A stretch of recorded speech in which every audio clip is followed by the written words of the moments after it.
In this video we will take a look how to sell in different languages. You can see that our button is currently in English created. So if we now change the language to Spanish, for example, then we will see that the other text will change because it was translated, but the button is still in English. So now what we are going to do is we are going back to our app dashboard, scrolling all the way to our app, to our button which we want to translate. I will click on edit. Now the settings will open up and we can go to labels. In the label section we will find the multi-language section and we can click the button add translation.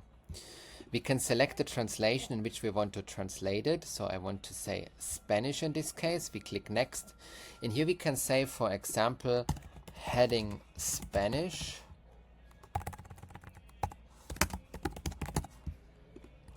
Button Spanish.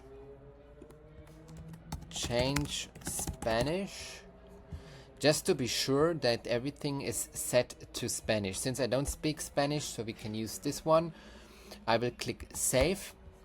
You can see you also have to change all of the others as well. So we can say choose Spanish, pop up Spanish and Facebook Spanish. Now we click the save button. But always make sure that this is also set to Spanish. Then we can click the save button.